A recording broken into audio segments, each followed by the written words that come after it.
All right. Next thing that we will do, we will start working on our menus, and we will create main menu and pause menu. How to do that? Well, first of all, what I want to do to change name of the sample scene. So I will right click on this three dot, save scene as in the scenes folder, and I will call it level 1. And let's save. Okay, now if we go in scenes folder, we will have two levels, level 1 and sample scene. We don't need this sample scene anymore, so we can delete it because we are in the level 1 now. All right, now I will go in file, new scene, create.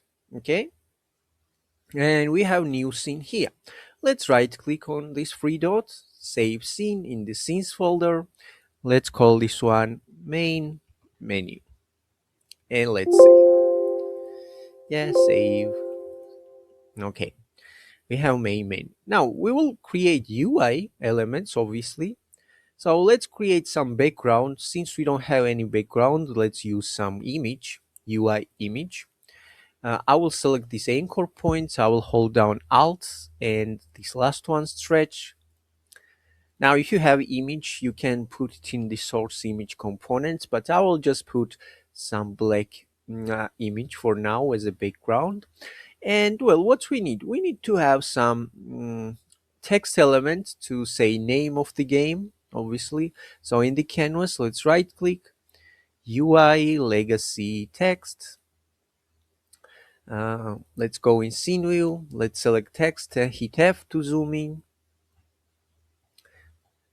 I will place text up and select rect tool, make text bigger, borders, just like so. And you can name it something, I don't know, 3D endless adventure game. Okay, just placeholder. You can obviously name it something else. We can place our FPS font right here. We can change font size to something bigger. I will align it in the center and change color to be white. Okay, now we need to have two buttons. One will be for the starting our level, starting our game, and one will be for the quitting our game. So in the canvas, let's right click. Oh, by the way, in the canvas, let's change UI scale mode to be scale with screen size 9020 by 1080. Okay. Now in the canvas, let's right click, UI, legacy button, and I will select drag tool, make this button a little bit bigger, position it where I want. Here we go, we have button. Let's call this one start button. Okay, start button. Now we can also change color if we want of this button. We can open this drop down and change text to say start. I will change font and font size, maybe a little more. And yeah, here we go. We have button. Now I will select the start button. Let's go in scene view. I will click Ctrl and D to duplicate our button. And I will take the second button down. And this will be our quit button. So let's change name. And also let's change text to say quit. Here we go. Now if we hit play, obviously nothing will gonna happen. We will be able to click on these buttons, but they are not doing anything. Also, if you have some button elements instead of these default button squares, you can use some special elements that you might find. You just need to select button and change the source image to your um, desired image. Okay. Also, these buttons have this button component which has these elements. You can play around with them, and we have different kind of colors. For example, let me just make this start button white for a moment. So we have highlighted color. Highlighted color will be color that our button will get when we hover over it. We have pressed button, well, itself, uh, basically it will be color of the button when we press on it. We also have selected button when we select this button. So as you see, I made different colors and I will show you in practice. So I'm hovering and it's green, as you see.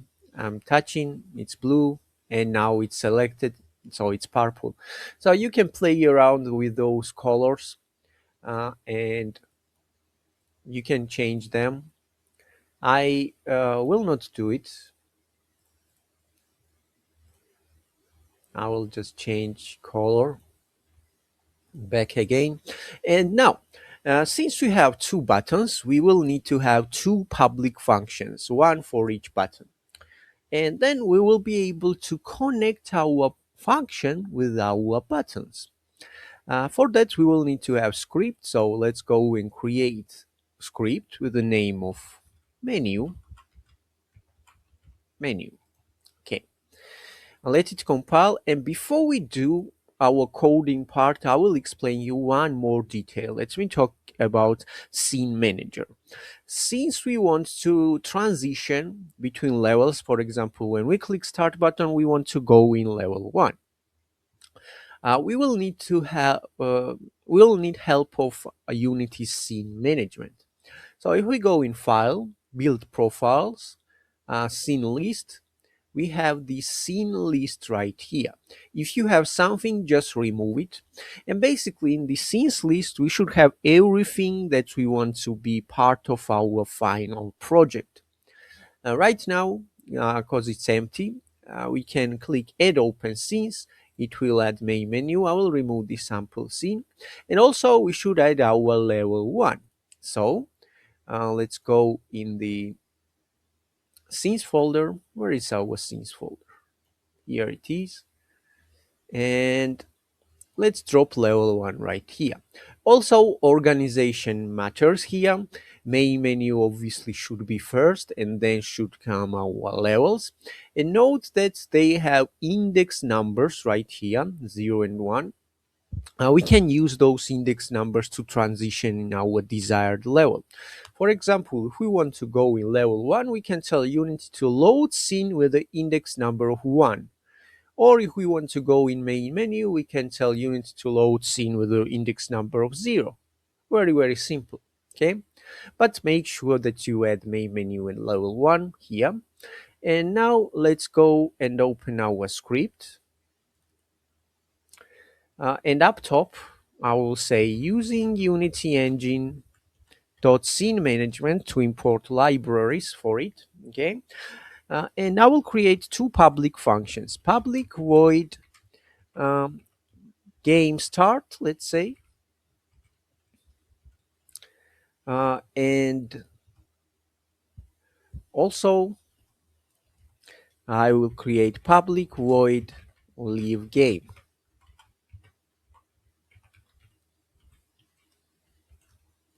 Okay, we have two functions, and here, well, we want to load our level 1. As I said, we can say scene manager dot load scene, and in brackets we can say 1 with the index number 1.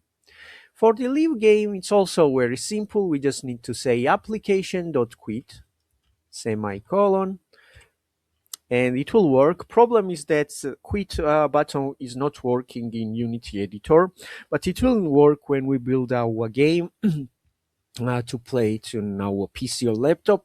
Just to check if it's working, we can add our debug message, debug.log, and in brackets and quotation marks, we can say we are leaving the game or something like that, semicolon.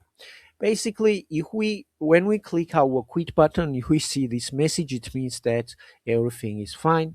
So let's save this scene script, let it compile, and now we need to connect those functions with our buttons. First of all, I will assign menu to our canvas.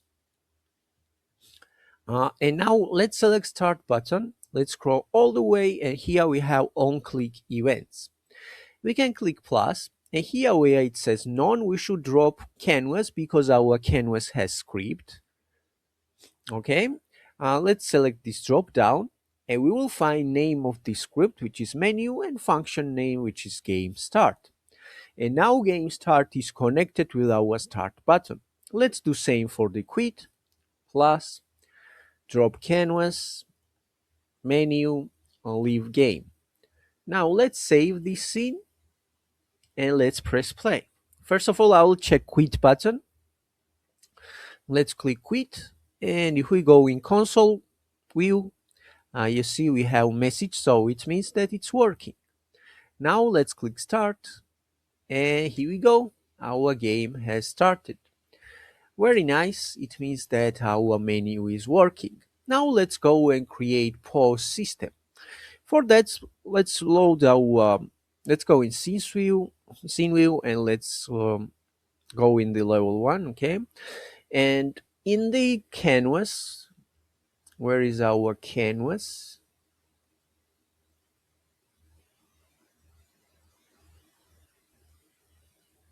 In the canvas, here it is. Let's right click, UI, panel. I will create panel, and I will call it pause screen. Okay, now this pause screen will handle all of our pause elements, and we will place everything here. And let's go in scene view. I will select direct tool. You can leave like this on the whole screen, but what I like to do, I like to resize it to have it only on the center, something like this. I will change the color to be darker, and in the pause screen, let's right click, UI, legacy, text, and I will take this text up. I will resize it to be a little bit bigger. Okay, let's name it paused. Let's say text to be paused. I will change font style, font size, and stuff like that. In the center, color I will make it white, and I will resize it more. Paused. Okay, and in the paused, we will need to have again two buttons. One will be for the resuming game, one will be for the going back in main menu. So in the pause screen, let's right click, UI, legacy button. Let's name it resume button. Okay, let's change text to say resume, and I will select button. I will make it bigger a little bit, something like this. I will change color of it, and I will change text, font, and size. Here we go, we have resume button. And now let's go in scene view, let's select resume button, and let's duplicate with the Control and D, and I will take second button down. I will call it menu button. Okay, and I will change text to say menu. Okay, now for the for those buttons, for the menu button, everything will be similar to what we did in the main menu, but for the resume button, it will be a little bit different because we also need to get input. For example, when our player will touch escape key, we need to be able to pause, and also we need to be able to unpause. We also need to be able to unpause by clicking this resume button. So it will be a little bit different. Uh, but yeah, nothing really hard. Let's go and create new script.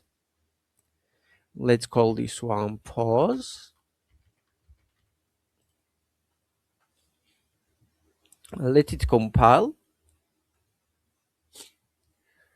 And let's double click to open in Visual Studio. Now let's add using Unity Engine dot scene management semicolon, And let's say here, or we will need to have a few variables. One will be for the panel, for the pause screen, public game object pause screen. Also, we need to have boolean. Boolean is just like indicator. It can return true or false, and we can use it to check uh, if we are in pause mode or not in the specific situations. Okay, so public bool, let's call this one is paused, semicolon. Now let's create a menu function for the menu, public void menu button. And well, everything will be simple here. We can say scene manager dot load scene with the index number of 0. Now let's create a function for the resume button, a public void, and I will call it pause on pause. And here we should say simple logic. If is paused, and it means if is paused is true, uh, we will say is paused is false, and don't worry, I will explain you everything. And pause screen dot set active is false. Okay, this logic will be called when we are in pause menu and when we click resume button. It means that we want to continue playing. So is paused will become false and pause screen should go because we want to play our game, obviously. So after this if statements bracket, closing bracket, I will add else statement, open and close curly brackets again. And now we will do opposite. Is paused will be true. Pause screen dot set active will be also true. So this logic will be called when we are playing game and when we click our, for example, escape button to go in the pause menu. Also, when we go in pause menu, we should freeze our time. Okay, to freeze time, we can say time dot time scale equals 0f. And to unfreeze time, then we can say time dot time scale equals 1f right here. Just in case, we will add time dot time scale equals 1f for the menu button as well, because unit sometimes has errors. So only thing that is left is to assign this mechanic in our input. So in the update, we can say if input dot get key down, and in brackets we can say key code dot escape. Now I'm doing it on escape, but feel free to do in other keys if you want, and we will call here pause and pause. That's it, everything that we need for our pause system. Let's save and let's test. Let's go back. We should assign our pause screen, pause script into the canvas. And we should drop this pause screen right here. So pause screen, I will drop it here. And let's select the resume button. Let's click plus. Let's drop canvas. And let's find pause and pause and pause. Let's select menu button. Let's click plus. Let's drop canvas. And let's find pause and menu button. Now let's save. Before we save, let's select this pause screen, and by default I will uncheck this component to hide it. Okay, and let's save this scene. Let's press play. So yeah, we are playing game. Let's click escape. We are paused. We can click escape to unpause. We can also click resume to unpause, and we can click menu. We will go in menu. We can click start. We will go start. So everything is working fine. Let's save this scene.